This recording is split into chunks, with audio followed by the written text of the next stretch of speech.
Well, we're rolling now. Oh, are we? Okay. We're good. Sweet. We got you finally back on the podcast. Back on the pod. Back on the pod in the studio. First one didn't make it live, but that's okay. It was not okay, actually, because that one was so good. And I was sad. I had like 3 people from work ask about it. Rachel was one of them. And then like my mom was sad. Allie was sad about it. So yeah, we finally made it back. We're back. And it'll be even better. It'll be even better. Yeah, we had a practice run.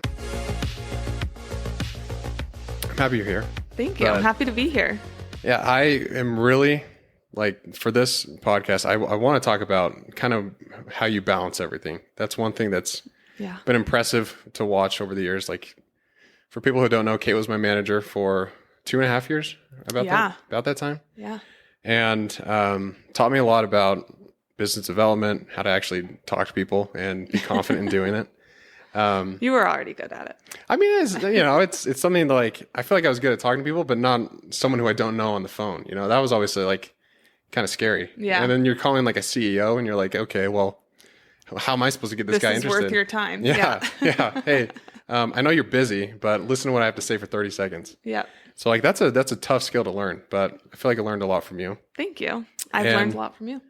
I mean, hey, that's one thing I love about Pattern is you can learn everything or you can learn something from everyone. Absolutely. Yeah. So it's been great in that way. But yeah, I think it's been really cool seeing you over the years because when I came to Pattern, you didn't have any kids. Nope.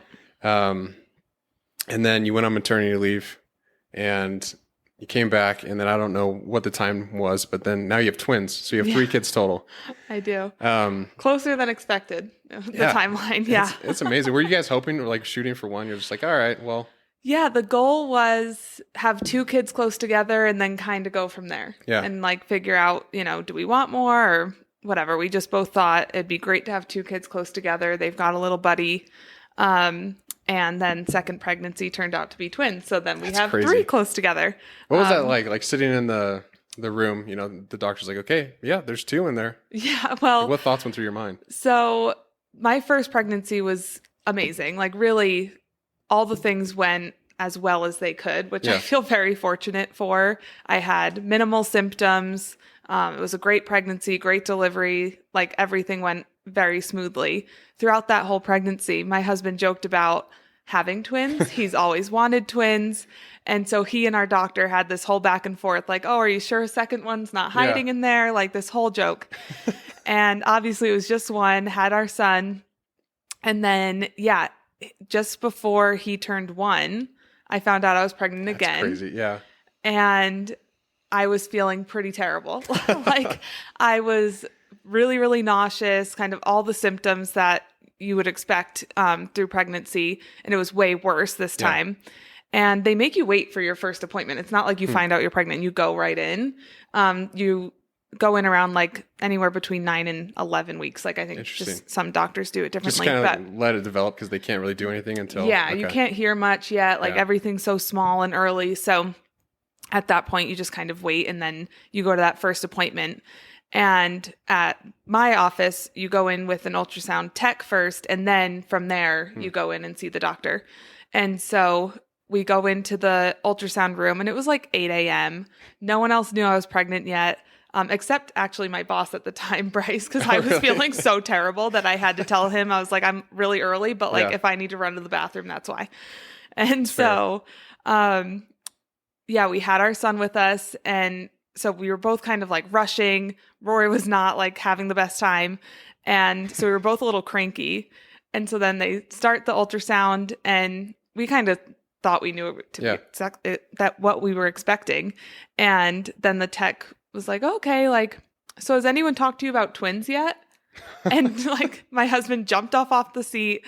I just start laughing. I'm like, no, this is our first appointment, And so, it was a total shock. Twins don't really run in our families or anything. So it was not really in our minds a possibility. And so, Scott was super excited. I was just in total shock and couldn't really stop laughing. And then they just kind of roll into it like, okay, this is the type of twins you have and this is what to expect and yada, yada. And then that kind of rolled into a lot of like extra monitoring and things like that. But Yeah. See, that would scare me. Totally unexpected. That's amazing. Was Scott like pumped? He's like, wow. I foreshadowed this. Like, I made it happen. Well, that was the joke. Like everyone kept manifesting it and making jokes about it. Like we had a friend at work who had twins the year previous, and she kept saying like, "Oh, because you feel terrible this time, I bet it's twins." And I called her and I was like, "How did you know?" It's so scary. So yeah, like a lot of our friends kept making jokes about it. I don't know why it was such a topic of conversation, and then it really did turn out. Yeah. So. Well, that scares me because Allie, she says the same thing. She's like, I feel like I'm gonna have twins on the first one, and I'm like, that, in my opinion, is the way to go. Yeah, I mean, that's the goal. Having 3 under 2 is a little insane, but yeah. I mean, I've told you, like watching my brother and his wife go through it. It's you get it. I mean, they're in war. I always tell you, being an aunt or an uncle who's like very involved, you get honorary parental. It is pretty fun, and it makes me happy. Like every time I see little Squish, she like just brightens up, and I'm like, yep. Yeah, I'm the favorite. Let's go. Yeah, so sweet. It is nice, but they're adorable. Yeah, I mean, I think that story alone is insane. Like just having to like deal with twins and everything like that. But I think one thing that really just impresses me is the fact that like you still show up to work, and like you're still a very professional woman, and like that's something that like I can imagine being hard to balance. Like being a mom, being there for the kiddos, and then going to work, like, you know, providing that kind of thing, and then coming back and being a mom again. Like, that's a lot of work. That's got to be intense. It is. It's definitely a lot some days. You know, some days are better than others, like most things. But yeah, it is a lot. And I mean, I can't say that we do it flawlessly or effortlessly. It takes a lot of effort and a lot of helping hands. Yeah. So when you have the right support around, it makes everything else much easier. Like we have wonderful help that are with the kids all day while we both work. And then it helps when you have support at the office as well. So I have, you know, great resources around me there as well, and other working moms who we kind of can, you know, talk about all the things. Yeah, just and chat about what's going on, what they're doing, how you can, you know, try that or whatever it is. Yeah. And luckily, like through both pregnancies and through, you know, having these kids, like I've always had very supportive leadership, and, you know, so that's extremely helpful as well, because I don't know what I would do otherwise. Right. You know, that's definitely a requirement if you're going to have a successful, somewhat of a balance. Yeah. Yeah. And I think, I mean, it's amazing. Like you're in the office on pretty much like 8:30 to 9 every day, and then you work a full day, go back, and like you're able to balance it really well. And I think it's something that's like, that's incredibly hard to do. Like I talk about, I don't have kids, so I'm just imagining it, but I talk about like how hard running is and things like that, which are difficult. That is hard. I've never been able to do that. So well, like from a physical standpoint, it is tough, and like mentally you have to be bought in. Yeah. But that hard always is, like I talk about chosen versus unchosen suffering. Mm-hmm. And chosen suffering is like, okay, I'm going to go run a mile, or I'm going to go and spend 30 minutes in the gym. It's like you're trying to put yourself in front of adversity so you can like grow and develop. Mm-hmm. And then unchosen is like, you know, if a loved one dies, or if, you know, you get sick, like something like that, that's life's going to test you. I talk about how there's a balance between, you have to test yourself. So when those life tests they come, like you are a little bit more ready to manage them and to go about them. And I'm not saying like kids are suffering at all, but it's difficult. Like, no, definitely they present challenges. Yeah. It's like they test challenges and tests and that kind of thing. And, the difference between that and running is running eventually stops, but like being a mom doesn't. And so that's like, I have a lot of admiration for moms who are able to still like be a mom, but still get after other things. Mm-hmm. Like my sister-in-law is a great example. She will train for a marathon, and she has 3 kids. One of them's 4. So, you know, he's not 3 under 3. Still, but 3, you know, that's a lot. They're find wild. The time. Yeah. And that's the thing is like, she'll talk to my brother and be like, hey, okay, well, I'm running in the morning on Saturday. Like you take care of the kids, you can work out or do whatever you need to afterwards. Mm-hmm. But she still has to like build that into her schedule. Yeah. And I think it's just like, it's one of the most admirable things, because you're raising a human, you're teaching them all these like principles, right? That you want them to grow up and be, you know, a great person for society and help other people. Right. Yeah. But yeah, I mean, long answer or long question here. This is a long story setup, but how have you seen like yourself grow with raising kids and challenging yourself at like, professionally and doing those kind of things? Like, what's that look like? Yeah. Well, I think it's twofold. I think, your bandwidth to manage, I don't know, other people's things, like whatever that is, whether it's their baggage or if they're encroaching on your boundaries, and, you're comfortable with a lot of things, that when you have kids, you suddenly don't have the time or the wherewithal to do that anymore. And I'm very much like a people pleaser. Yeah. I want everyone else around me to be happy. And same, so I think a lot of those things kind of come to a halt. And suddenly it's like, okay, well, this is my priority now. Like I have my unit and I need to make sure they're taken care of. And if as a mom, you also choose to, continue in your career, then you also have to have capacity for that. And so your capacity for other things just dwindles down because it all is being poured into like those two cups, basically. Yeah. And, when you have people who go along with that and are able to show up and help and, you still socialize, but it just looks different these days, right? Like, so you just kind of shift how you go about all of these things. And so I think for me, that was a big change of really kind of building a new version of a backbone. Yeah. Because I was always just kind of like, whatever everyone else wants and whatever makes everyone happy. And I'm just, here to support. And then it became like, okay, well, now this is what I need. And I had to kind of figure out how to advocate for that. And communication, I think with your partner changes. Like you have to, it's not just the two of you anymore. Right. And figuring out how to ask for help or, as like that example you just shared, as a mom, you're often the default parent in those earlier years. And, that changes and then you go through phases and, whatever. But you do have to kind of set those times for yourself or be able to say, hey, like I need an hour or that makes sense. I just need a shower. Yeah. So like you're on. And so I think some of those examples are ways that like I've had to just adjust my approaches. Yeah. Which I think has helped me grow and I think will continue to happen because, as your kids grow, you're learning more. Like we're all doing this for the first time. No one enters it as an expert, knowing what to do in every scenario. And so I think like that's going to be something that I continue to work on and learn for myself. But it's been interesting. Yeah. Yeah. Man, that's crazy. I mean, I have seen like the people pleasing side where it's like you want everyone on the team to be happy kind of thing. I wouldn't really call that people pleasing though, but I think it's why I liked management. I was able to help other people, succeed, and I liked being able to focus on their successes and helping everyone else win because I think like that feeds my cup. Like it helps. That's my favorite part too. Is like seeing everyone, like if someone's struggling and then they learn something and then they start like hitting quota or whatever. Like that's always fun to see and fun to watch. But I am curious because I feel like a team is a lot like a group of kids. How has being a parent, like at least influenced your management skills or like style maybe is a better word? I think it helped me be a little bit more straightforward.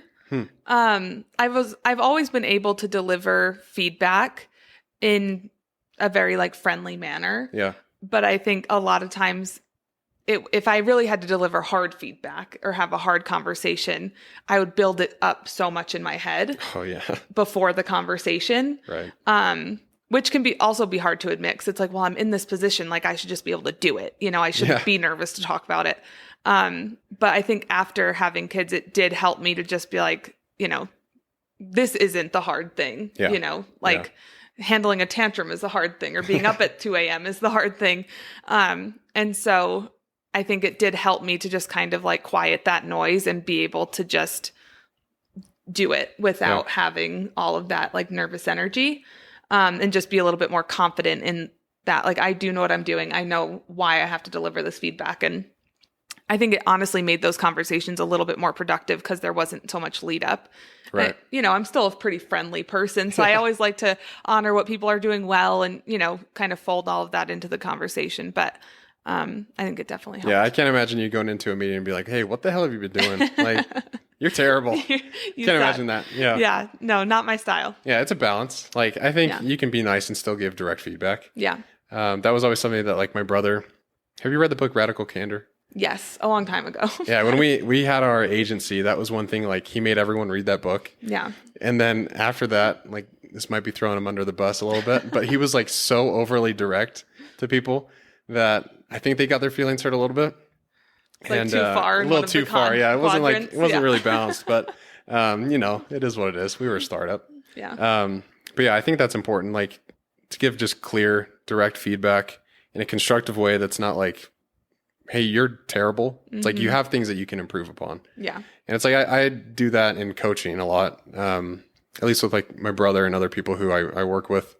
Like he'll come to me and be like, I'm kind of getting tired on the runs. Like, I don't know what I'm doing. And I'm like, well, what's your food look like? And then like we'll try and break it down. And it's not like I'm coming at him from like a place of, I'm mad at him or anything like that. It's more just like, if you want to be, a great runner, you have to do these things. And it's like, that's part of your fueling process. Like, that's how you do it. Yeah. And I heard this quote, yesterday, actually, from one of my favorite like podcasts, and I wrote it down, so I'm not going to get it wrong.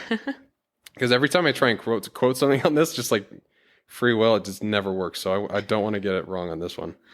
But they were talking about like believing in your dreams and having people who also believe in your dreams, like, and what that means. But here's his quote. He says, "One of my rules is you should only take advice from people whose dreams for your life are bigger than yours are." And I feel like you had that a lot as a manager. Oh, thank you. Because almost in every one-on-one and stuff, you're always like, okay, well, how can I like help you? How can I get you to the next level or anything like that? We were always talking about progression paths. And I feel like if you come, like if someone needs direct feedback and you come from it like a place like that, like, hey, I believe in this person, I'm going to give it to them. And hopefully they make some changes. Like, I think it's a very different conversation than like, oh, you need to change or you're fired kind of thing. But yeah, I think that's one thing that's been clear with like working with you is every member of the team, like you want them to succeed. And so you would do anything you could to really make that happen. Yeah. Have you always been like that? Like you're trying to help other people and see them grow? I think, it just has always looked different. I was thinking this actually on my way over here, that I love like being able to support and ideate with other people and like, how can I help you succeed? Like I have a friend right now who's, building out like a social media plan for a new, account that she's starting that, we want it to be really big. And we had kind of talked about it a few weeks ago. And now we're kind of sharing ideas of content she can put out there. But I don't think I would ever do it for myself, I love that she's doing it and I think it's amazing. And I think like she 100% can build what like she has her mind on. But it's funny because I don't think like if I was to start something like that in my head, I'm like, I don't think anyone would want to like look at that, And so I think it's just that I am here to help and build other people. And, so I think like in elementary school, I would work with this, special needs classroom and help them and put on plays and things like that. And then like in high school, I ended up being a captain on my cheerleading squad. And then in college, I was, serving on the council of my sorority. And so I don't know, I think there's different ways in which, you kind of like build up those skill sets and kind of find your path on like what you're meant to do or what interests you.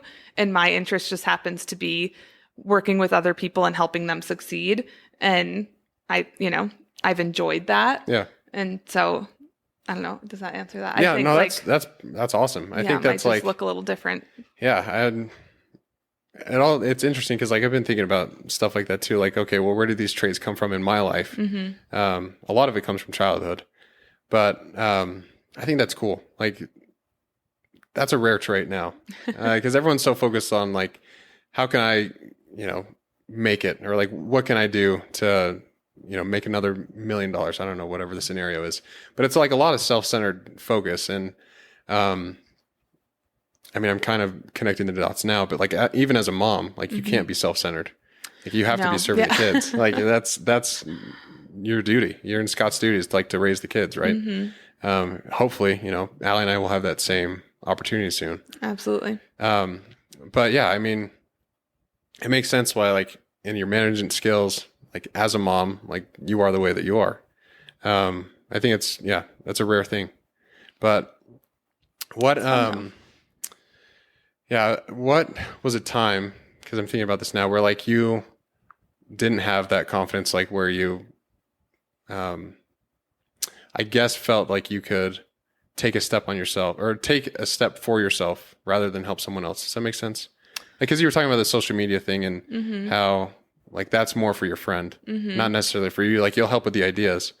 But were you ever just like, hey, I also want to see if I can take a shot on myself, like take a chance? Yeah. I think honestly, coming to Pattern was like a big step in that direction for me.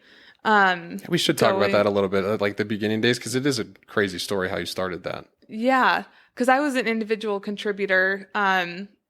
My first role in the business development world, sales development, whatever you want to call it. Yeah. I did not know what I was being hired for. I was going into a role, at the time it was called a market development representative. And I assumed it had to do with marketing of some sort. And it was my first real exposure to like a corporate job. After college, I had held a couple other positions like in sales admin or sales assistant roles and things like that. But this was my first real like corporate interview. Yeah. Real quick, did you graduate in business? Public relations, actually. Oh, wow. Okay. Yeah. All right. And so I knew I didn't want to do that. By the end of the degree, I was kind of like, I don't think this is for me. But I definitely had like the people skills, and I wanted to be, somewhat either like customer facing or in this case prospect facing, where I was able to have those like outward conversations. And so I interviewed, and the woman who interviewed me was also from New England. And so I was kind of like, okay, I feel like we have some sort of connection already. And it worked out. But in the interview, I remember they asked me like, are you comfortable on phones? Like, how's your communication and organization? And, looking back, it all made sense, but I was kind of like, oh, interesting questions for like a marketing position, On the phone, what are you talking about? Am I going to be doing surveys? Like, right. Yeah. So then I started out, and my dad was kind of like, you in sales? Like, this is interesting. And it worked out. I was like addicted to being at the top of the leaderboard and like exceeding my quota. And, then I was helping to onboard new people to our team, and it just kind of like snowballed from there. Yeah. And, then ended up in team lead positions along the way. And with Pattern, it was listed as a manager position for the business development team. And through the interview process, they were like, we wanted a director, but directors really don't want to manage. Like, I think at the time there was 2 people. Yeah. And when I actually started, it was down to 1 because someone else moved into a different role. And, crazy. So everyone that they were interviewing were like, well, I want larger teams. I want to manage managers. And I was kind of like, well, I'm here and I have so much to give. I have all this energy, and I'm ready to, help build this out with you. Yeah. And so, it worked out, and that was kind of how I got started into like the management path, outside of, being in the team lead role. So that was a big step in that direction of like, I'm going to put myself out there and try this. And it's huge. Luckily it worked out. And it's opened up it's opened up tons of doors. I feel like, because your job has, progressed over the years and gotten more and more complex, but, I think that's a really important lesson for anyone out there who's like, I don't know if I will do well in this, and it might seem scary at first or whatever. Like you might be trying to get into something new, like you, with business development and that kind of thing. But like taking a chance on yourself is important. Yeah. And I felt the same way. Like when I moved up to Pattern, or moved up to Utah for Pattern, Yeah. like I left my family and all this stuff, but I was like, I just want to give it a shot, like see what I can do. Cause I always play, have you ever heard of fear setting? No. So it's a concept by Tim Ferriss. He's like a big Silicon Valley investor guy. Has a podcast of himself, but like he talks about this principle of fear setting, which is if you have a goal in mind, and let's just for this example say like, okay, I want to be the business development manager at Pattern, and I'm going to go for that interview. Then you sit down, and you're like, okay, what are the worst things that can happen? Like one, they say no. Like two, I get the job, but I fail. Like, okay. And basically the whole point of that exercise is for you to say, if these things happen, will I be okay? And if the answer is yes, then it's like, well, why not? Why not try? Yeah. Was there fear going into that role? Definitely. I mean, at the time, the sales organization was pretty small compared to a lot of other like established companies, and Pattern was already doing so well. But the sales organization, I think there were like 5 sales reps, at least in our office. And so I was meeting with all like C-suite executives for a manager position, which at a lot of other corporate entities would not really be the case. You'd be meeting with like other mid-level leaders. And so, yeah, it was definitely intimidating, but really exciting. So I had been in an e-commerce marketing company previously, and I loved it. I loved the field. I loved talking to those people. As a consumer myself, I felt very connected to it. And so in knowing about Pattern for a couple of years and just seeing the success they were having, I knew I wanted to be a part of that. And so with that, anxiety or nervousness that came with the interview process, the excitement was there too of like, if this works out, it could be really, really cool. Right. And turns out it has been really, really cool. Yeah, it's been fun. It's been crazy to see like the growth that we've experienced and the successes that we've seen and putting on Accelerate and all of these like really exciting things. And I've met some wonderful friends and, really in that example of like this fear setting, understanding the possibilities that could be. Yeah. I don't think I even realized what those possibilities were, 'cause it's been even bigger than I imagined. But it's been absolutely like the coolest thing. And I'm very fortunate, to be able to balance the two of being a mom. And that's like, of course, my favorite title, my favorite part of my day. But then when I'm at work and I, am able to be in these meetings and help solve these problems and work with the people that we get to work with, it's also really cool. So it is awesome. Yeah. It has been a fun journey. Like I think I may have been talking to you about the first Accelerate that we had. It was in like a hotel. Yeah. The Grand America, and now it's like in the Salt Palace. So it's like it's just grown a lot, and it's been fun to see. Yeah. But I do want to talk to our amazing events team. Yeah, they are great. They do it all. All of them. It's insane. Like they work for hours. Like when that time comes around, it's like late nights. I think I saw something that they were up to like 3 a.m. in the Slack channel. I can't remember, but it is amazing what they do. And like they're very organized, which is what I want to ask you about is organization. Because I know like we've talked about lists before, like having time blocks in your calendar. I remember when I first started, I was like, I know what I'm supposed to be doing, but just don't know when to do it. Yeah. And it's like looking back now, it's like, that's such a dumb thing to worry about. Well, it's easy to get lost in the sauce when you first start out and you're managing like pipeline and calls and emails and like all these different things. And then you also have the meetings start to pop up. And so it's easy when you're first starting out not to know how to manage all of the different things. 'Cause like in college and, all these different. Yeah, it's pretty easy. Yeah. It's like get it done by this date. So you don't really have that. Yeah. But I know you're very organized. Try to be. So how do you go about like organizing your day? Well, time blocking for sure. Yeah. So I use my calendar for everything, personal and professional. Like when I have to remember to, call like a kid's doctor, I put it in my calendar, like call to set this appointment. I last night had to turn my husband's away and I had to turn the sprinkler on and off. I set timers for those. Like I know that because my brain is split into a lot of different areas at this time in my life, like I need those reminders. I'm not someone who can just like, I don't know if you've seen these reels and it's like kind of the same idea of give a mouse a cookie. Because Okay. it's like give a mom a task. Yeah. And so it's like, okay, I'll just unload the dishwasher. But then I go to put this away and I realize this pot's dirty. And so then I bring that over. And then that reminds me that my laundry's not done. Yeah, and I've so seen then that. the things just keep going. And so then it takes you 10 hours to finish emptying the dishwasher because you were doing everything else. Yeah.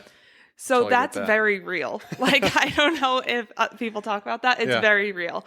And I think it's the same with work and stuff. And so I just had to recognize, like, I need these tools to help me stay on task or to help me, complete these things on time.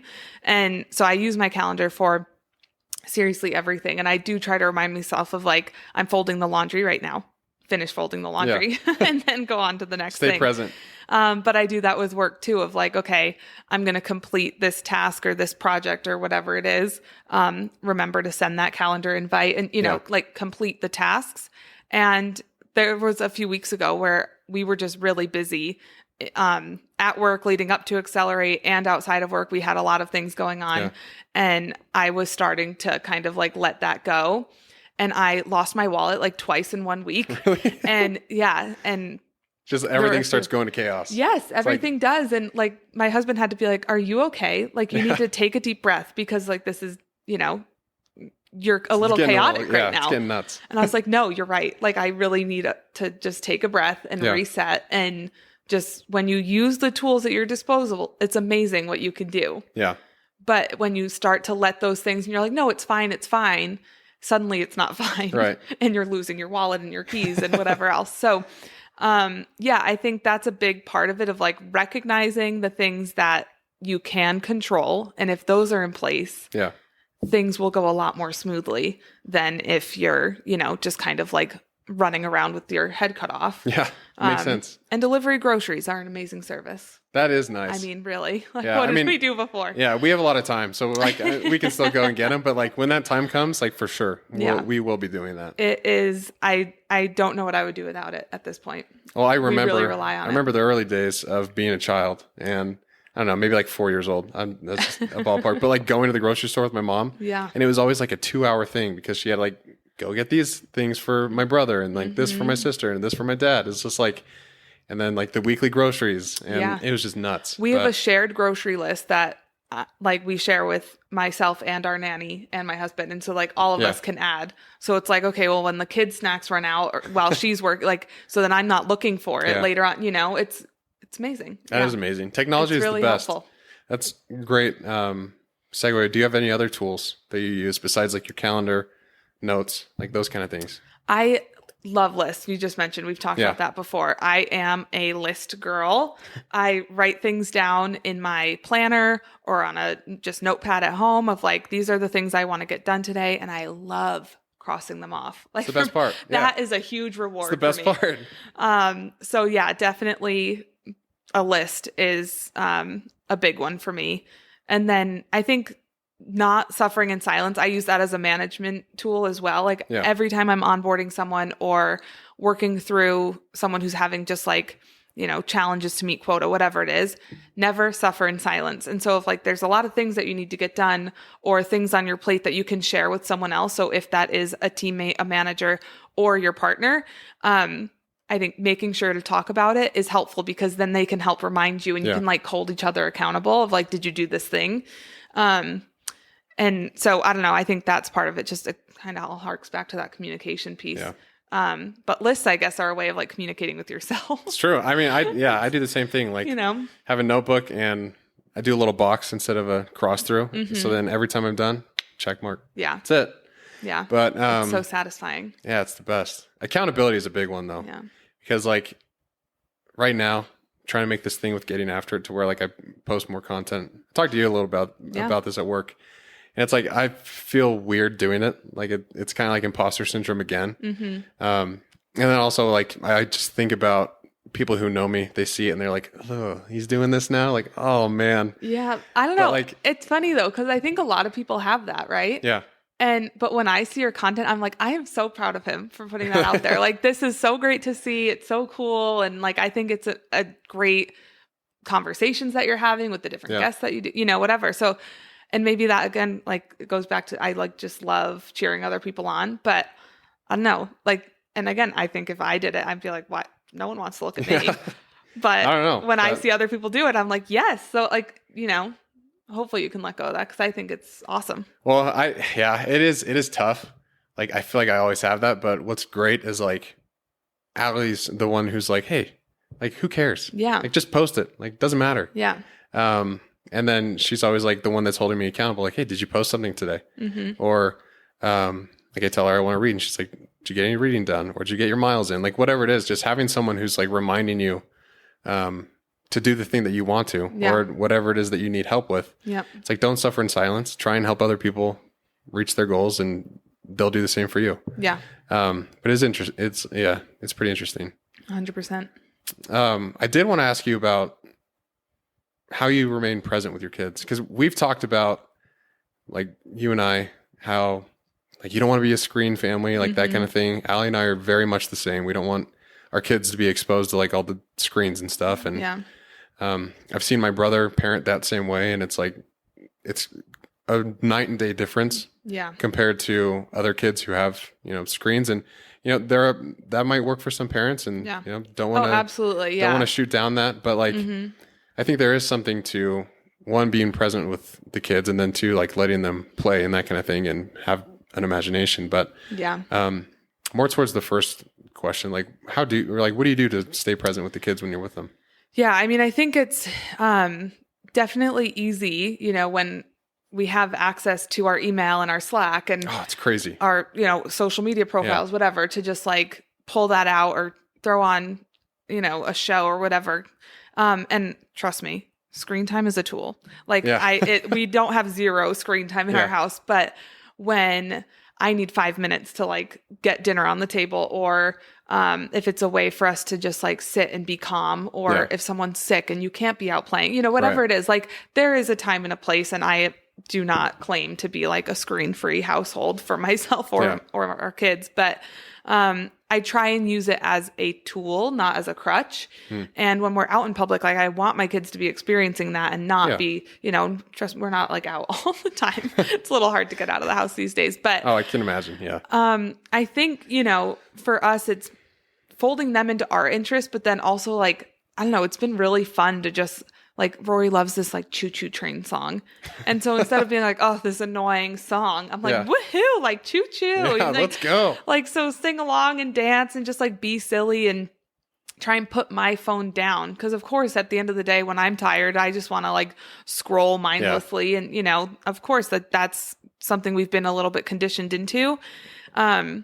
But with kids, like they just want to play and they want to be with you and they want to run around outside with bubbles. And so, I think it's just, if you let yourself be in those moments and remember why that's fun for them, it becomes fun for you. And then it's like, that's what you end up craving instead of being on your screen or putting on a show for them. And I think it's a lot easier in the summer. Like now that it's warm out too, it's the best. So much easier. Just like, all right, shoes on, get outside. Yeah. And we're also fortunate we have a pool. And so now like we can go swimming and they love that. And like, it's just being able to just let yourself be is really, it's fortunate. Like not everyone has that ability, but I think that's it. Just putting the phone down and being with them, and like, whatever's on there can wait. You can call people back, you can respond later. But that's why having help is the best, because then working hours are working hours. Like, he knows like mom's at work and, it's a good delineation so that I can focus when I need to, but be off when I'm off. Yeah. And I think we're at a company where family does come first. Like our founders are very family centric people. Yeah. And so there's a lot of understanding there, where I'm sure at a lot of other companies, like that understanding doesn't exist. And so that would be really hard of like, oh, you're expected to answer the phone at 8 p.m. during bedtime. Yeah. Like, that's not an expectation here, which is, great. And I think everyone trusts us to be able to respond when we can, if you are tending to family things and needs. So I think that's helpful, but I don't know. I think just, like we have a lot of different interests that like we want the kids to be interested in. And like Scott loves planes and aviation, and warships and things like that. And now Rory loves looking at pictures of warships, and he has That's so these cool. airplane pamphlets, and he's like, Dad, look at this plane. And so that's like an interest that they can share that is not, related to a screen or, things like absolutely. that. So you got to take him to Midway. I know that is so all. Cool. Yeah. They just went and toured the Lexington in Corpus Christi, Texas. Yeah. You were telling me that actually. Yeah. So he got to sit in some different, planes and things like that. So he was like in absolute heaven. But that's so cool. Yeah, he loves Dusty Crophopper. Like that's really? his. Yeah. There we go. He's a big fan of Planes, the movie. Yeah, Allie and I watched that for like first time not too long ago. It's so cute. He loves good. Dusty. Yeah, big fans. So again, like that, when he wants to watch a movie, we'll do like 15 minutes. Yeah. And it's like, okay, well, and then you get that movie for a whole week, Yeah, that's perfect. I mean, why not? Yeah. So anyway, I don't know. I think it just comes down to being able to really like, you kind of have to switch gears when you're not with your kids all day, every day. You have to kind of switch that mindset, which can be hard. But I was going to ask you, do you find that to be hard? Like turning off the work brain when you get home? Some days. Or the mom brain when you get to work? Yeah. I feel like that would be the harder one to turn off. It's definitely more difficult. Like it's fun. I mean, my kids, like they love our nanny, which we're very grateful for. And we love her too. Like, but it's easier when you're leaving and they're already having fun. And he's like, bye mom. Yeah, like I'm going to have fun, And of course it's sad to leave that scene. Cause it's like, well, I just want to play with you too. But it does make entering the workday easier to be like, okay, now this is what I'm going to go focus on. And I know they're in good hands. But on the flip side, when you have a hard morning and he's crying because you're going to work or saying, no, like mommy, don't leave or whatever, like that's a lot harder of a switch. Yeah, and it's so gotta be tough. Not every day is the same. But I know like when I leave at the end of the day, I kind of go through a mental checklist of like, okay, what am I doing tomorrow? And did I complete all the things today? And, let me just, finish sending this calendar invite. And it kind of goes back to using those tools of like, finish the things that you're doing so that on my way home, I can kind of like get excited to be with my kids and like shift into that. And absolutely. Play the Choo Choo Train song on your way home. Exactly. You're like, let's go. Yeah, just get pumped. Getting into this. It's my new hype song. But so I don't know. I think it all kind of like ebbs and flows, and I'm sure everyone has different ways of doing it. Yeah. But for me, like those kind of like transitional periods kind of can impact the other. And so the more smoothly all of that runs, like the better.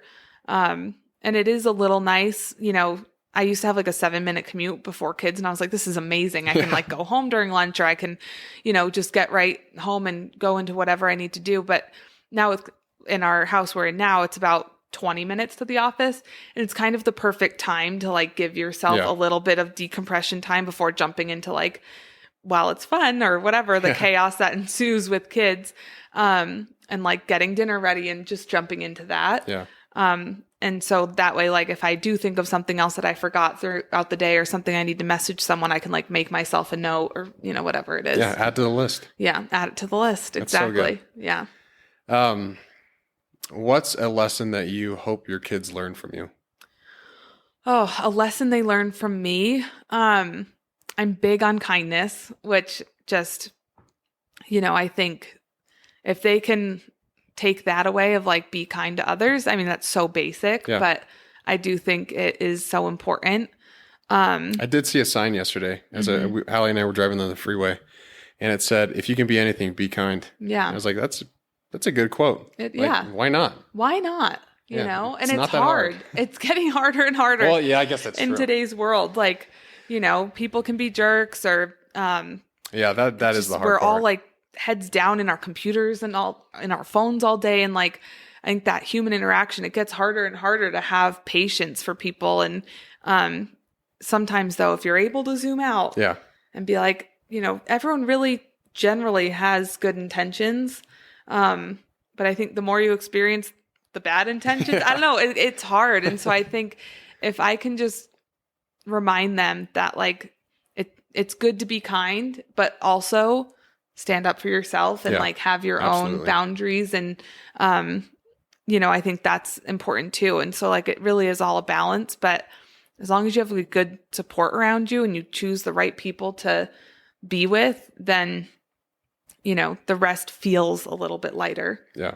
So I don't know. No, I think that's a great lesson. I'm sure honestly. it'll change as life goes on. Right now I'm like, oh, you're also cute and innocent and fun. And so it's easy to say that. But I also want them to be able to work hard and, you know that things don't just land in your lap. Absolutely. That's a big part of it too.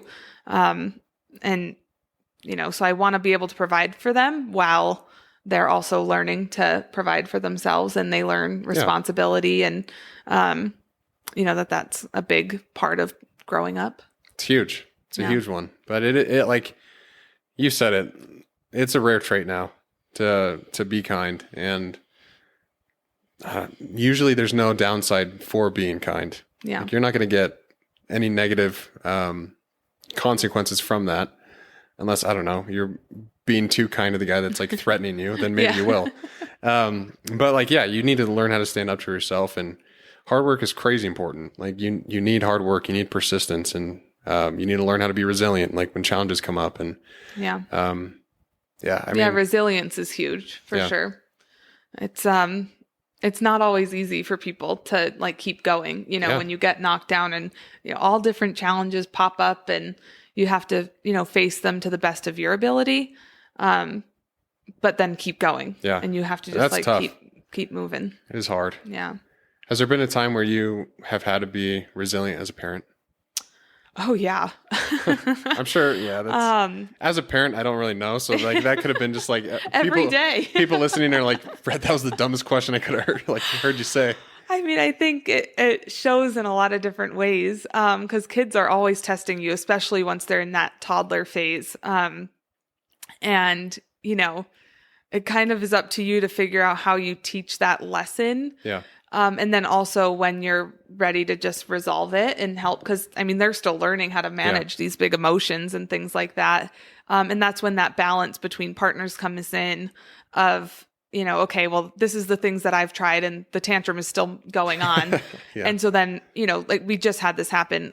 It was like after my husband had taken our son on that trip and he had the time of his life, but then coming back into our normal routine, he was tired. His like timing was off because of being in a different time zone.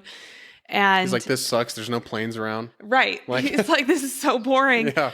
And he, you know, had been like wrestling with dad and his buddy all weekend. And, you know, so then he was like trying to wrestle his 1-year-old sister. And I'm like, you know, it's not going to work. Suddenly we're back into our normal, and he's not so far a very tantrumy kid. Like, of course they pop up here and there, but for the most part, he's pretty even keeled. And that week, because of his exhaustion and just timing, whatever, all of those things compiled was like a big change on his system. And so he was having more tantrums, and I was like trying everything in my tool belt. I'm like, okay, you know, give me a hug. Let me help you calm down. Like, are you hungry? Do you need water? Okay, well, this isn't working. All right, you need to go calm down in your room, whatever. Yeah.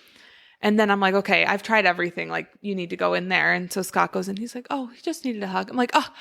I gave him a hug. I tried, you know. But I think that balance of like, you have to have resilience and you can't take it personally because really it like has nothing to do with you. Right. And then, you know, I think that balance of just figuring out when to tap someone else in or whatever, is helpful. But then being able to go into the next day of like, okay, hopefully there's none of those today. Because every day there's going to be something different and you have to figure out how to manage it for that kid. So yeah, I don't know. And then also tend to the things that you need to tend to that are not child related. I mean, that's getting after it in a nutshell. Like showing up every day and still like trying to have the best attitude while doing it. And I'm sure sometimes that's hard. Yeah. Like maybe you don't get a good night's sleep or, you know, work's really stressful. And I think it's just like really, really admirable. And that's one thing, like moms don't get enough credit, I don't think. You know, we could do a lot better with like supporting moms. Just like from seeing my own sister-in-laws and sister go through it. Like it's, I don't know, like especially with like professional stuff too. Like we could definitely support them better. I think England gets like a year, right? Oh yeah. UK. There's a lot the US could be doing for maternity leave for sure. Unfortunately, but you know, I think do with what you have, like, and make the most of it. Yeah. You know, and the time that we get with our kids, like it does fly by. Like I cannot believe I have a 2.5-year-old, never mind twins after that. Like that it is just nuts. kind of, if you zoom out, it's like, how are we already here? It's crazy. Right. But then when you're in the thick of it, it's like easy to get frustrated and stuff. Like, no one's perfect. We're all just still humans and figuring it out day by day. But ice cream helps, and wine. Hey, there you go. A little bit of ice cream, a little bit of wine, sit back. It definitely helps. Yeah. Yeah. Well, yeah, I think what you're doing is amazing. Like both at Pattern, both as a mom. And I think it's a great example of what you can do if like you do push yourself, and you obviously do in many ways. Yeah. I think it embodies the getting after it mindset. So Kate's getting after it. We're trying. Yeah. Getting after it. Yeah. Well, I'm proud of you, and it's great that I get to have a friend like you to help support me. Yeah. Well, always. That's why we're all here, to support each other and help each other out. So, anything else?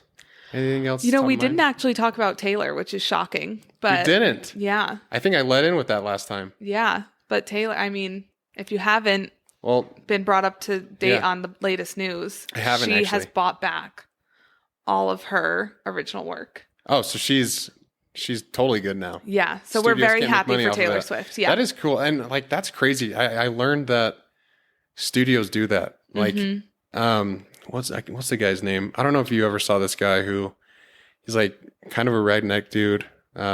He like sang one song on TikTok and it went super viral, and then he like wrote all his music. Oh, cool. But anyways, Oliver Anthony, that's his name. Okay. But he like got all these record companies calling him like, hey, we'll give you $7 million. Like, and this guy's like, oh, well, I should do that, right? Like, that's a huge amount of money. And Joe Rogan's like, I guess he called him and he's like, don't do it. Like, don't sign anything. They're pretty much going to steal money from you. Like, royalties are where it's at, and they're going to have all of them. Anyways, so he didn't do that, and he just like published his own music. And he like got super big.